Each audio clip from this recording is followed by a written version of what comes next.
I remember the day it all changed. It was my son's birthday, a day I used to look forward to celebrate the joy of his existence, but now it's a day I dread. That morning, I woke up early as usual, tangled in my thoughts. The aroma of freshly baked chocolate cake wafted through the house. I had stayed up all night preparing. I wanted to make everything perfect for him. As I stepped into the living room, I was hit by a chilling sight that would haunt me forever: a gift box, elegantly wrapped in glossy paper with a silken ribbon. But this wasn't from me. No, it was from my sister, Allison. Allison had always been the golden child, the favored one. Despite living in a tiny apartment, she showered my son with lavish gifts, and not just this one. This year I had watched, year after year, as her extravagant gestures cast a long shadow over my modest offerings. While I struggled to provide even the smallest luxuries for Nathan, she arrived with new tablets, bicycles, and the latest toys. My heart sank as I watched him tear open that box, his eyes shining. He didn't seem to notice me standing there, just a few steps away, hollow and aching. Even now, I can't shake the feeling of diminishment I felt at that moment. It wasn't just about the gift, it represented something much deeper, an unspoken hierarchy within our family that I couldn't escape. I had sacrificed so much for my son, enduring long nights at work, passing over my dreams for the sake of his future, only to be sidelined by someone who seemingly didn't have to make any of those sacrifices. It was the initial spark that fueled a fire of resentment and led me down a path I never thought I would take. Back then, I couldn't see how persistent the injustices against me had been. From the moment Nathan arrived, I poured everything into being the best parent I could possibly be. I held him at night when he cried, comforted him after nightmares, and devoted myself wholeheartedly to raising him. It was a demanding job, one that made me lose touch with my own needs, but I did it willingly. After all, he was my world. Soon enough, the cracks in our family's facade began to reveal themselves. I remember the family gatherings, usually festive with abundant laughter, but there was an undercurrent of tension for me. On those occasions, I would inevitably find myself feeling like an outsider in my own family. Allison would regale everyone with tales of her life, filled with exotic trips and glamorous lifestyles, her husband's successes and their happy, picture-perfect family. Conversations would swirl around her, leaving barely a moment for me to share anything of my own. When I did manage to insert myself into the conversation, my stories felt weak in comparison. Each holiday became a competition for attention, and the theme was always the same: Allison's achievements and my shortcomings. I would sit there, smiling and nodding, concealing the growing bitterness within me. It was as if any joy I took in family events was overshadowed by the unrelenting realization that I simply didn't measure up. Then there was Nathan's first year at school. Excitement filled the air as he started to learn and grow like a flower blooming under the sun. I was there at every event, every parent-teacher meeting, encouraging him to thrive while quietly ignoring the pang of inadequacy in my heart. On one particular occasion, the school held an arts and crafts day. I meticulously prepared. We painted posters, crafted paper mache animals, and baked cookies together. My heart swelled with pride as I watched him excel with joy in his eyes. But when the day came for the exhibit, I stood in the back, waiting for my moment to see Nathan's contributions displayed for everyone to admire. And then, as always happened, my expectations crumbled. The spotlight shone on the other children, who boasted elaborate sculptures and intricate drawings, while my son was relegated to the corner, showcasing a paper plate with some paint splatters. A lively creation, sure, but what did it really amount to? I stood there waiting for a hand on my shoulder, a word of sympathy, an acknowledgement of my effort, but it never came. Instead, I could hear whispers behind me, parents comparing how Nathan's creations didn't quite match his cousins. I could almost feel the collective gaze of disapproval and disappointment washing over me. Try as I might, I couldn't shake the humiliation. Allison arrived late, but of course that didn't matter. She was met with open arms, charming everyone with her tales of her perfect children's accomplishments. I stood alone, invisible, as she launched into a glowing recounting of her daughter's award-winning project. My heart thundered in my chest, an overwhelming mix of pride for Nathan and pain for what he was missing. It all felt so unfair. Those subtle injustices compounded over years, each slight piercing deeper than the last. Family gatherings became a battlefield of emotions, but no one saw my struggle. Each seemingly benign comment about who deserved the family heirlooms, or who was really more deserving of attention, echoed in my mind like a siren song of doubt and anguish. But the harbinger of what was to come was the way people treated Nathan.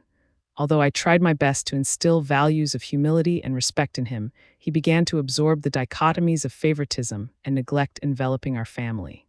I could see the way his eyes sparkled when Allison lavished praise upon him, but when I attempted to give constructive criticism or express my unconditional love, that spark would dim slightly. I could almost see the scales of favor tipping ever more towards Allison's children, but it was the whispers about their upbringing and my parenting choices that began to mix with my heartbreak like a dark, swirling storm. There was a moment at a family barbecue, a day that should have been vibrant and full of laughter, that stands out like a blistering sun against the backdrop of a stormy sky. Everyone was gathered in the backyard, where children ran freely, laughter echoing in the summer air. I had always leaned towards making things harmonious, even when my heart became heavy with the weight of beneath-the-surface injustices. I can still hear Nathan giggling with his cousins, the sound a sweet melody drowned out by the sharp pang that consolidates years of neglect I felt. That's when Allison's husband, Mark, belted out a nugget of wisdom about parenting.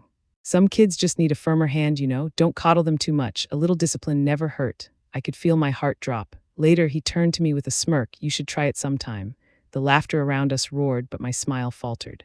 I was made the punchline of casual disdain.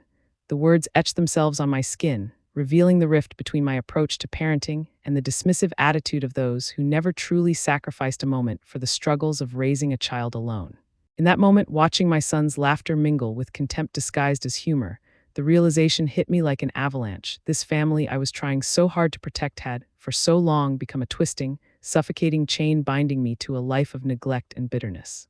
And yet, what could I do? I had spent my life navigating the fold of parental dedication, while everyone else simply floated above, cherishing convenience over commitment. I forced myself to stay positive, pushing away the dark thoughts that threatened to consume me, until the unthinkable happened. A few weeks later, a family meeting was convened under the guise of discussing the distribution of family assets, properties, valuables, the heirlooms meant to bind us. I went in knowing I would have to speak about Nathan's future, the stark need for education and security. We would have to decide together how to divide things accordingly to ensure the next generation flourished. What I didn't realize was that it would quickly devolve into a cauldron of everything I had been pushing down for years. As we gathered around the dining table, the atmosphere felt charged, thick with tension. Allison squirmed in her seat, her eyes darting nervously as we spoke in regards to the house my grandparents left behind, our childhood refuge, full of memories and laughter. It was meant to be a shared heirloom for all, but already I could see the divide forming, the resentments ready to spill over like boiling water. As the discussions turned increasingly heated, it became painfully clear that people's motives extended beyond mere logistics. They were drenched in familial favoritism, with Allison at the top of the list, presenting empty arguments with a charm that seemed so sincere. Nathan's future took a backseat to these power struggles, and just like that, I knew I was fighting a war I didn't see coming. I always believed in family. As a child, those bonds seemed unbreakable, woven with love, respect, and a profound sense of duty to one another. I grew up listening to my parents share stories of our ancestors, tales that painted our lineage as one of resilience and honor. I never thought that one day I would be an outcast in my own clan, a mere echo of a name once revered. It was the politics of family, the favoritism, the ingratitude, and the disrespect that would slowly strip me of my identity and leave me yearning for something as simple as acknowledgement. The first fissures in our familial foundation began quietly. It was just a birthday dinner, my birthday, no less. As I set the table, excitement bubbled inside me. This wasn't just a meal. It was a celebration of my existence, a day when I felt the warmth of my family gathered around me. When my parents arrived, I expected laughter and love. I had cooked a huge meal, using my grandmother's recipes, hoping to share in what felt like our family's heritage. But the evening spun away from me like a loose thread. My brother, James, arrived with his fiancée, Sarah, who seemed to bask in his glow. As usual, James was the golden child, the one whose accomplishments were trumpeted while mine were tucked swiftly under the rug. "Look at my son, he's moving up in the world, working with the bigwigs now," my father boasted, a proud gleam in his eye, oblivious to the knife twisting in my gut. I tried to join the conversation, tried to inject my own stories and laughter, but every attempt was overshadowed by James's tales of triumph, his recent promotion, the dream home he was building, the charity work he was doing that painted him as the perfect son. I watched my mother nodding along, a smile plastered on her face, and I felt invisible. A fleeting thought crossed my mind. Was I less worthy purely because I had chosen a different path? My heart sank further as Sarah chimed in. "Oh, you should really be more like James. He works so hard and he always thinks of others." That gauntlet of words felt like a punch. In that moment, I realized I had failed to measure up in their eyes, or worse, I had been made to feel lesser than, a misfit in our spirited family dynamic. The evening wrapped up with a polite cake-cutting ceremony. The corners of my heart burned as I quietly blew out the candles, wishing not for meaningless gifts but for something fundamental. Respect, the following holiday season only intensified that initial disappointment. Thanksgiving arrived, and I was responsible for bringing the pumpkin pie, a tradition passed down as much as our reverence for family. I poured myself into it, crafting it with care, each ingredient a labor of love. When I arrived, however, my eyes met a scene that made my heart falter. The dining table was filled with decadent dishes, each exquisite creation a testament to Susan, my sister-in-law's culinary prowess. The aroma wafting through the air came with a distinct hint of competition. "I made my famous cranberry sauce. You have to try it," she announced exuberantly, her eyes glinting with the thrill of dominance. People flocked toward her. Compliments rolled in, drowning out my carefully crafted pie, which sat solemnly in the corner, dismissed with barely a glance. "Thank you for bringing it," my mother said absently, "but we didn't really need it with everything Susan has prepared." The words lingered in my head, a light weight producing a shameful déjà vu. I felt a hot rush of anger but buried it beneath the layer of false cheer. I offered a smile, one that trembled under the weight of my tempestuous feelings, and made my way to the table. As the evening spiraled, James delivered his usual litany of life's achievements, while I became a spectator. Comments like, "Susan really understands the way to keep a home and family together," hit harder than any physical blow. She had seamlessly woven herself into our family fabric, while I, the once valued thread, felt pulled apart at the seams. With every cheerful toast, every celebration directed toward James and Susan's growing family, my own place at that table dwindled further, like an ember slowly being snuffed out. Embarrassed and disheartened, I tried to make a graceful exit, my pie barely touched, but I was hindered by James's callous quip. "You can't bail on us now. Didn't you bring that sad-looking pie? We should at least try it." The mockery reverberated in the air long after I had left, but I'd learned then that voicing my hurtfulness only added more logs to the fire and only fanned the flames of my own anguish. But even as I secluded myself, I still yearned for reconciliation, for connection. Naively, I sought to bridge these widening gaps. I initiated a casual lunch several months later, inviting my family, hoping to regain some semblance of balance among us. Sadly, the invitation fell flat. James and Susan offered hollow promises of next time, and my parents were busy, caught in their own whirlwind of obligations. I sat alone, nursing my unfinished meal, reminding myself of the genuine effort put forth in attempting to mend our strained ties. I was left feeling rejected, abandoned to my own thoughts, swallowed by the weight of my unfulfilled expectations. Time ticked forward, moments passed me by like a train speeding from the station, holidays, birthdays, anniversaries, all filled with newfound misery. Each one became a reminder of the persistent exclusion I endured. The year I turned 40, I thought I would surely find solace amongst the family to celebrate this milestone. I planned a simple gathering, hoping it would be a heartfelt reunion. Yet when the day came, only my parents showed up. James and Susan had opted for a luxurious weekend away, citing complications with childcare despite my brother being more than capable of managing a brief outing without leaving me to fend for myself. "They'll celebrate with us another time," my father said, his voice layered with a comforting reassurance that felt more like a pat on the back rather than true solidarity. That evening spiraled into a dampened echo of what I had envisioned. My parents spoke fondly of memories I had long tucked away, fond holidays, shared successes, familial laughter. But I couldn't engage in nostalgia while simultaneously carrying the weight of longing for the same affection. My heart grew heavy with the realization that the love I fought for was being lavished elsewhere, across a chasm that seemed unbridgeable. The following Christmas cemented my resolve. I refused to allow my bitterness to overtake me entirely. I sought to deliver one last outreach, a card that simply expressed how I missed the family I once knew. I penned those sentiments carefully, hoping to convey warmth despite the coldness that had settled into our dynamic. Weeks passed before I received a reply. It was short and lacked any tender nuances. "Happy holidays, hope you're doing well, let's meet up soon." That could have passed for valid empathy, but underneath, bitterness twisted like poison. It was abundantly clear that no one took my words to heart. My letter had slipped into the black hole of their lives, under the weight of their manufactured happiness. Discontent turned into a simmering rage, propelling me to confront the enduring favoritism. A family gathering was scheduled for Easter, wallowing in the declaration of unity amidst my internal disarray. Every morsel of hope fought against the truth. I was no longer cherished. The family unit I had fought for became the very source of my pain. That fateful celebration began with the usual festivity. A veneer of joy coated the ornate table, and I arrived with an open heart, or at least that was my intention. But the moment their laughter overshadowed my presence, eclipsing my spirit, I could feel myself shrinking. I was cornered in the kitchen, and I overheard James laughing heartily with the children while weary hands readied the feast. I felt the heat of anger rising again. You see, the truth was unavoidable. I was the outsider, the family's discarded relic. At that juncture, enough was enough. I confronted my parents, desperation and anger writhing within me. Why do you continue to allow this? Can't you see how I'm isolated, how they've all but ostracized me? For the first time, I witnessed a crack in my parents' convention. Love was apparent, but it didn't cover the discord. You have to understand they are busy. Life has its own obligations, my mother interjected, her voice soft but strained. Busy with their lives or busy with pretending mine doesn't exist, I replied, the bitterness laced in my tone. The flash of hurt across my mother's face was undeniable, but to my dismay, it didn't change anything. They attempted to reassure me, but the kind words offered were a thin veil over the familial tensions that had built up over years. The failed attempts at resolution repeated themselves as though we were caught in a vicious cycle. Every effort I invested came crumbling down, even as I stood there, raw and exposed beneath my family's indifference. Their disregard, once unintentional, began to feel deliberate, a calculated move that left me reeling. I walked away that day more lost than before, my heart sinking further into a chasm I feared could never be filled.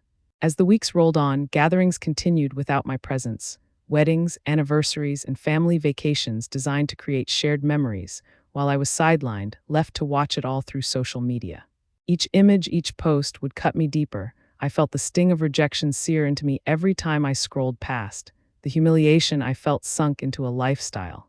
It tainted every casual family question posed to me, every casual dismissal of my achievements, and every smile plastered on my face became a mask to hide from the exclusion.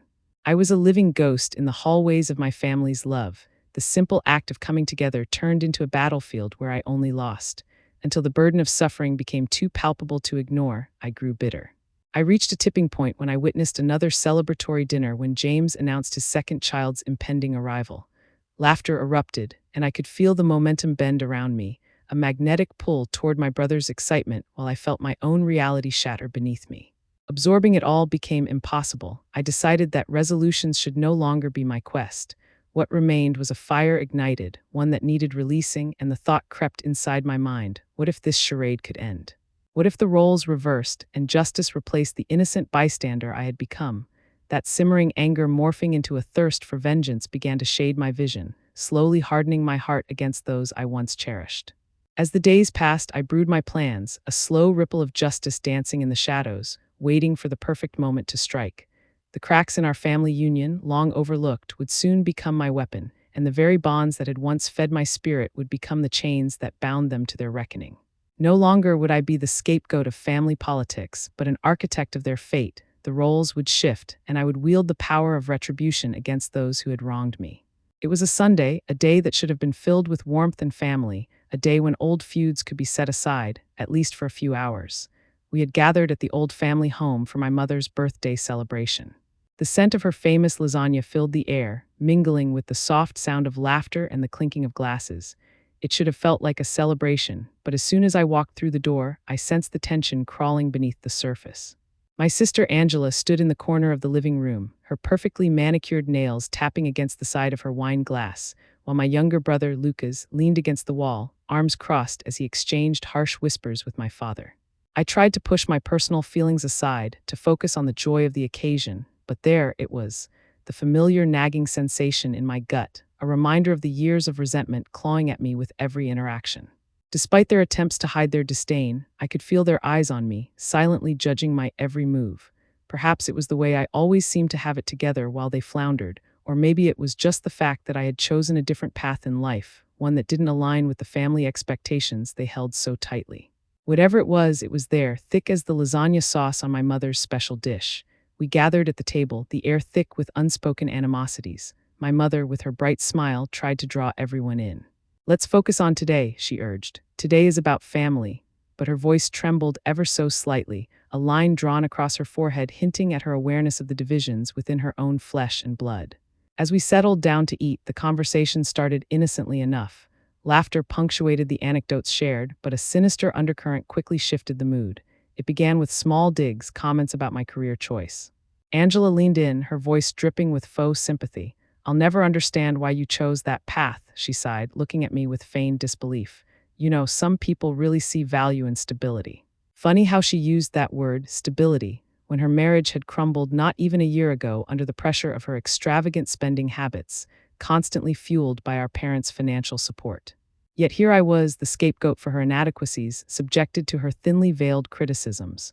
I could feel my father's eyes watching me, curious and judgmental, as if he were watching a car crash. How's work going? Lucas chimed in, a devilish smirk dancing across his lips.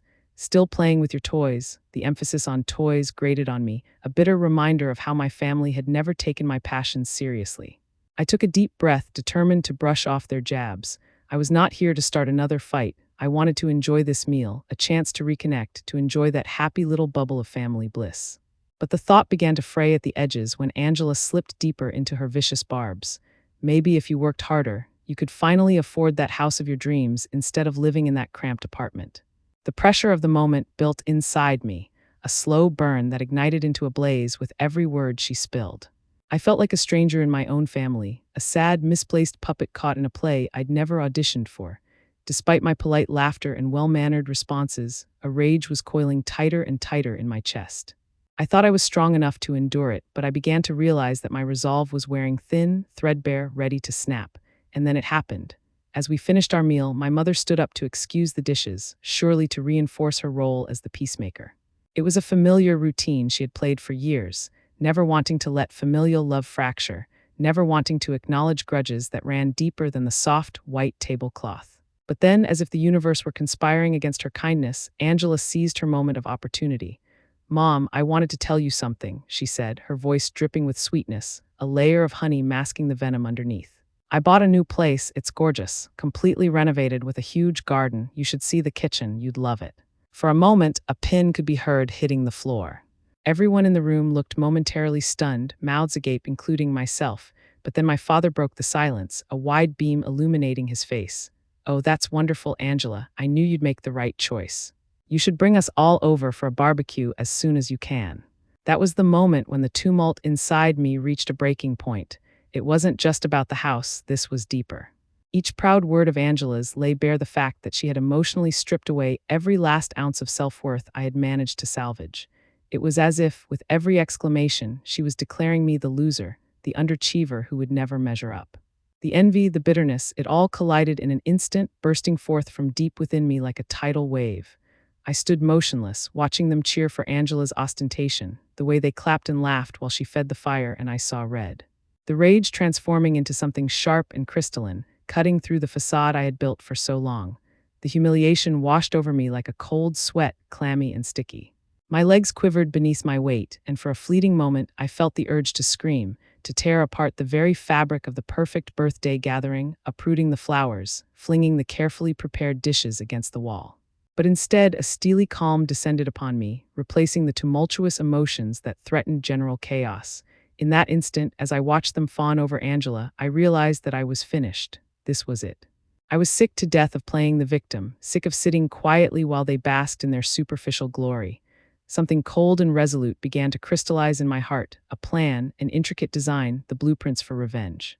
Their laughter would ripple through the air long after the meal, but I would not let them win. The thoughts spiraled in my mind as I took a deep breath, channeling the chaos into clarity. How could I give them a taste of their own medicine? I envisioned their faces when the tables turned, how Angela's proud smile would shatter under the weight of her own unjustified arrogance. No more would I endure their scorn. I would rise not just to defeat them, but to reclaim everything they had stolen from me. I began to plot. The remaining time at the party numbed into a haze of silence as I exchanged weak pleasantries, forcing down the bile of humiliation that churned in my throat. Each hollow laugh served as a reminder of how misplaced my family's affections were, and yet somehow that only fueled the flame. The ember of vengeance that I had so desperately tried to extinguish was now a full-blown fire, crackling and alive in my core. As I made my excuses and prepared to leave, I could see my family, oblivious to the storm brewing within me, still lost in their revelry. The thought of Angela parading her new success around town, reveling in her unwarranted glory, gnawed at me like a festering wound. It was time to make my move, time to take control of my own narrative. The world would hear my story, not as the martyr they imagined, but as the architect of my own vengeance. I turned my back against them and walked, each step echoing with the rhythm of resolve, purpose threading its way through my core. I held my head high, the shadows of past injustices swirling around me, knowing that soon enough they would realize that silent endurance only leads to the unbearable clenching of one's own fate. Yes, it was time for payback. It was a quiet afternoon when I started the meticulous planning of my revenge. After years of enduring my family's betrayals, the ache inside me had transformed into a determined fire. I could no longer live in the shadows of favoritism and humiliation. Pain was now my weapon, and with it, I would carve out the justice I so desperately sought. Sitting at my kitchen table, covered with a disarray of notes, timelines, and photographs from various family gatherings, it all felt surreal. A family filled with smiles, laughter, and shared memories, now seen through the prism of betrayal and injustice.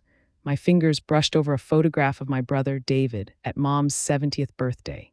A memory that should have been filled with warmth, but now only fueled my indignation.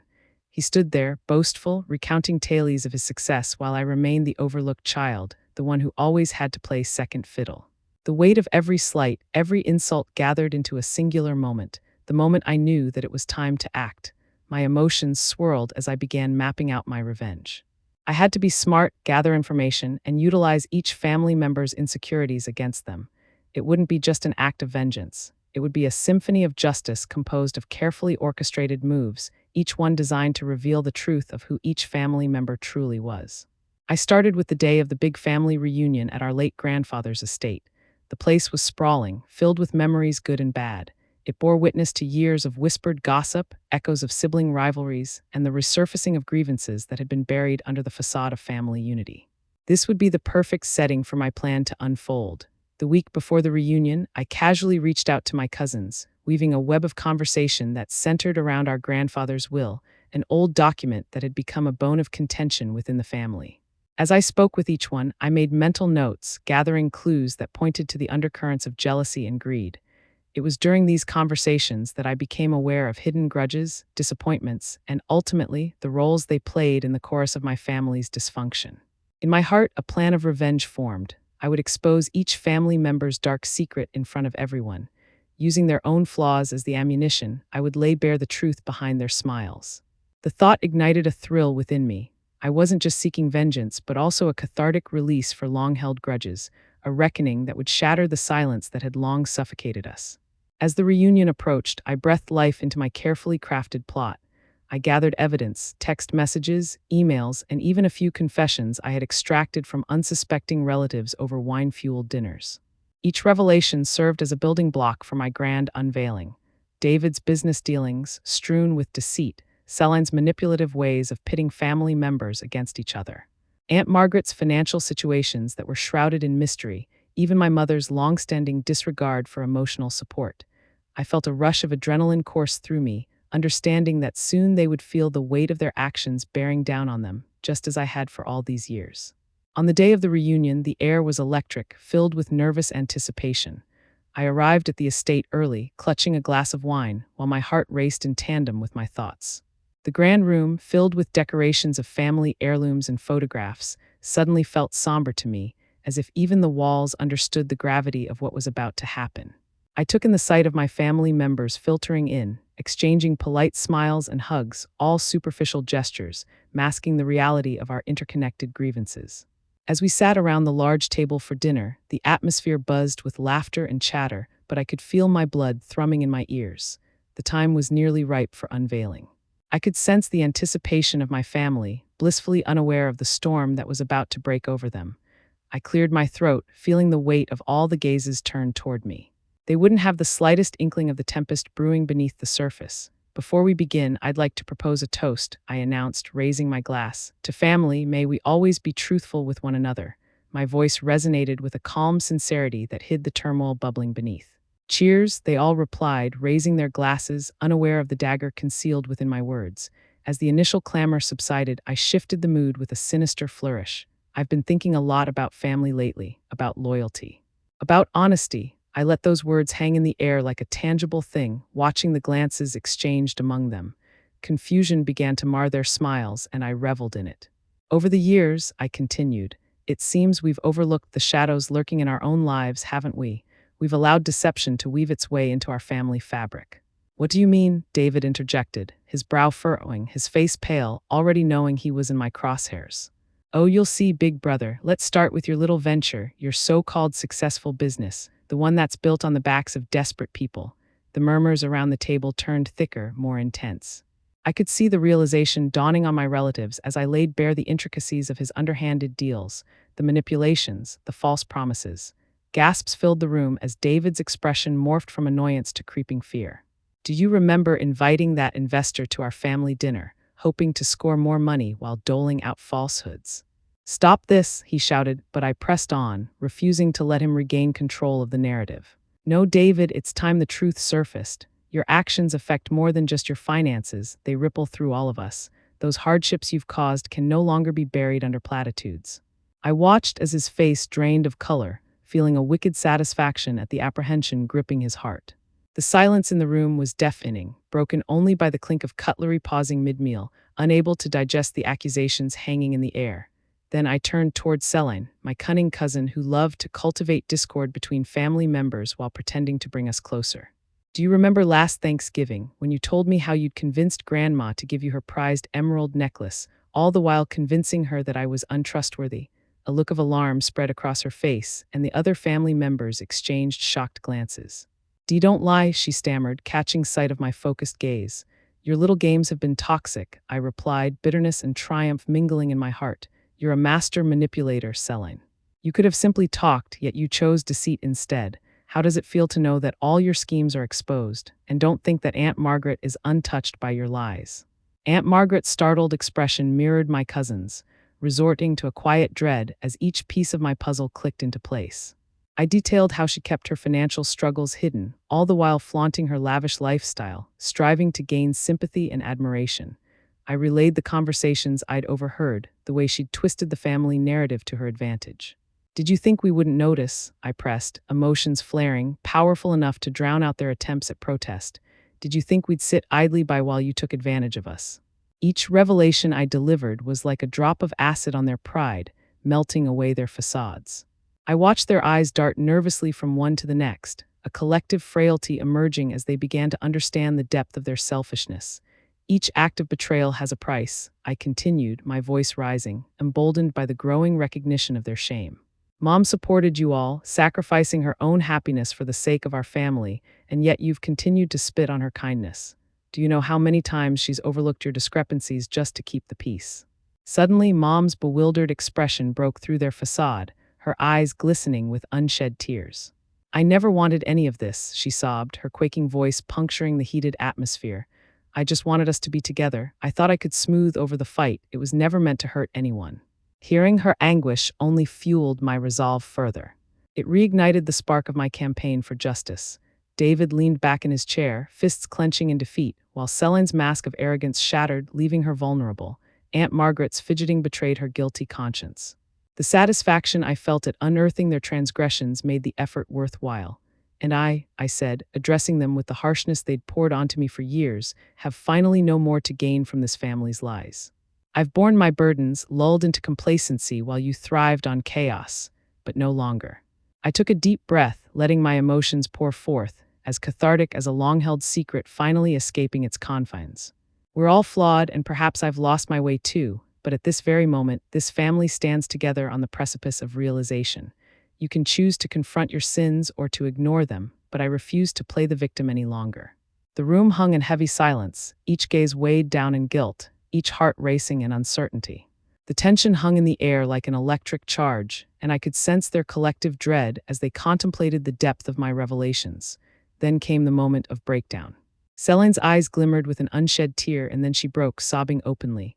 "I didn't mean to hurt you. I thought you'd always be fine. I thought I was doing what's best," she cried, her walls crumbling as my words unleashed the flood of hidden guilt, and the others began joining her chorus of despair. David's fingers trembled, his arrogance evaporating as he realized his empire of lies had finally come crashing down. I'm sorry, okay? I never meant for any of this to happen. I wanted to show everyone I was worth something," he confessed, a profound vulnerability in his voice. The admission seemed to echo in the silence, each word a testament to the cracks finally forming in our intertwined lives. And then Aunt Margaret, cheeks glistening with tears, joined the fray. "I didn't want to hurt anyone either. I was just so scared of losing everything. I thought if I concealed my failures, I could be the person everyone expected me to be. I let their confessions settle upon me, a balm for wounds I had long stewed in. This was the emotional release I had needed, the catharsis that eluded me until now, an unshackling of years spent buried under the weight of their transgressions. As the room erupted into a cacophony of cries for apologies, the reality of our broken family hung palpably, yet this was only the beginning. I would allow them their moment of realization, but it wouldn't deter me from my path. Justice would come in waves, and I would be the relentless tide that would ensure their reckoning. They were finally awake, stripped bare of pretenses, and the facade perfected over years. As the familial bonds broke and reshaped themselves, I recognized that our story was far from over. Perhaps, just perhaps, there remained a flicker of healing amidst the chaotic reality we'd created for ourselves, an opportunity to move forward, but only if they faced the truth, no longer shying away from the mess we had collectively created. Justice had started to unfurl in its raw, unfiltered form, the wisps of vengeance replacing resentment in my chest. I had crafted not just an unveiling of their long-hidden truths, but a potent invitation for reconciliation, should they choose to step from their shadows and into the stark light of accountability. Tears fell, hearts softened, and in their distress, the foundations of our family began to shift, revealing the possibility of healing. I did not intend to let this moment fade. It would remain etched in our memories, the turning point from resentment to understanding, from betrayal to forgiveness. My heart raced as I witnessed the transformation trembling through my family, ready to redefine every relationship, every bond. The echoes of the past would haunt us, but as I looked around the table at their disheartened faces, tears and confessions laying bare the truth, I felt the burden I had carried for so long begin to lift. The past would not define us, not anymore. In this moment, revenge intertwined with the potential for restoration, and I relished every flicker of justice unfolding before me. The air hung heavy in the room, thick with a mix of disbelief and horror. I stood at the center of the chaos, my heart pounding like a war drum in my chest, the adrenaline of vengeance still pumping through my veins. Everyone was shocked. The silence felt like a shroud draped over my family, a family that had once been so cohesive, so loving. Now, it felt as though I had torn the very fabric of our existence apart with my actions. My husband, Robert, couldn't even look at me. His mouth was agape, his expression a complex tapestry of confusion and betrayal. "What have you done?" he finally whispered, his voice cracking. It tore through my silence and broke the illusion I had constructed of calmness in the face of chaos. I had expected outrage, perhaps even indignation from my son David, who stood by the stairway, his hands balling into fists as he watched the scene unfold. But the raw hurt in his eyes cut deeper than any words could. In that moment, I could see his childhood flash before me, the laughter, the warmth of family dinners, the vacations we had taken together. All of it felt shattered, irretrievably broken by the very thing I had done to reclaim dignity and justice. It didn't take long for the news to spread, rippling outward into the community, igniting gossip like wildfire. I remembered the faces of people I had known for years, the neighbors, the children of my friends, turning their backs on our family as I emerged from the house later that evening. The world we lived in, the safety we had felt among our own, was suddenly a distant memory. Social repercussions were swift, like a tidal wave of retribution crashing against the fragile walls of our home. I saw Rob's colleagues whispering in corners, eyebrow-raising conversations at our local cafe about who I had become.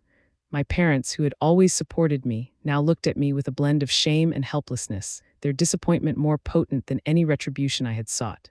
Even the children seemed to sense the change. Their laughter, which once echoed through our hallways, faded into a distant hum. My daughter, Lei, who was always so cheerful, began to retreat into herself, her youthful spirit dulled by the weight of our family's downfall. Sleep came in fits and starts, every night tormenting me with flashbacks of my decisions. In my mind, each image replayed like a film reel, my sister's shocked face, the growing distance in my marriage, the way my children looked at me as if I were a stranger. As days rolled into weeks, I found myself increasingly isolated. Friends started to distance themselves, their joyful invitations replaced by silence. The world outside felt foreign and unforgiving, a cruel reminder of my fragmented family. I often wandered through the park where we used to picnic together, haunted by the ghost of what we once represented. I began to question my understanding of justice. Had I truly achieved it, or had I only fueled a cycle of pain that would echo through generations? I spent nights lying awake, reflecting on the weight of my decisions. The initial thrill of revenge had dulled. It morphed into a lingering sense of hollowness that gnawed at my insides. I thought I had repaired a long-simmering injustice, but instead, I had triggered a chain reaction of sadness that enveloped my home. The satisfaction of having confronted my sister and correcting past wrongs felt like a lie when stacked against the repercussions. My family was unraveling before my very eyes. Robert became distant, retreating further into himself, spending long hours at work. I could see the walls he was building around his heart, and I feared I was losing him forever. Each moment we shared felt charged with unspoken words and unbridled sorrow. When he finally confronted me about my actions, it was with the quiet rage of a man who had lost faith in the one he had always seen as a partner. "You think this is justice?" he said, his voice tremoring. I had no immediate answer. My justification felt weak against the raw reality before me. Months passed. I found myself alone in our home, piecing together a semblance of what we had lost. I tried to reach out to David, to mend the gaping chasm of loss I sensed between us, but he turned cold, retreating further into his self-imposed exile. I had painted his childhood with rosy colors, blind to the shadows I was casting on his life. I could see it all, the nights he lay awake battling demons of his own, wrestling with the changed dynamics of family, questioning love, loyalty, and the very essence of forgiveness.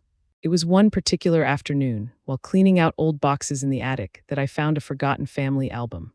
Haunting memories danced through my fingers as I turned each page, moments frozen in time, laughter caught against the backdrop of carefree smiles. My soul ached for that innocence, longing to turn back time and replace anger with understanding. I understood then that revenge had turned me into a stranger. It transformed me from a loving mother into someone who had incited fear and resentment, the very feelings I had hoped to eradicate. In seeking justice, I had blinded myself to the love that was always there, waiting to be embraced. The sun began to set, casting golden rays through the attic window, illuminating the space with a warmth I hadn't felt in months. In that moment, a profound sense of clarity washed over me. This wasn't the end, but an opportunity to rebuild. It wouldn't be easy, but I began aspiring to heal my family. I reached out to my sister, and in a moment of true vulnerability, I offered an apology. It wasn't meant to dissolve the past easily, but to signal that I was willing to work towards some form of reconciliation. Surprisingly, she responded. "I was hurt too," she wrote back, a raw honesty evident between the lines. It marked the pivotal moment, the dawning realization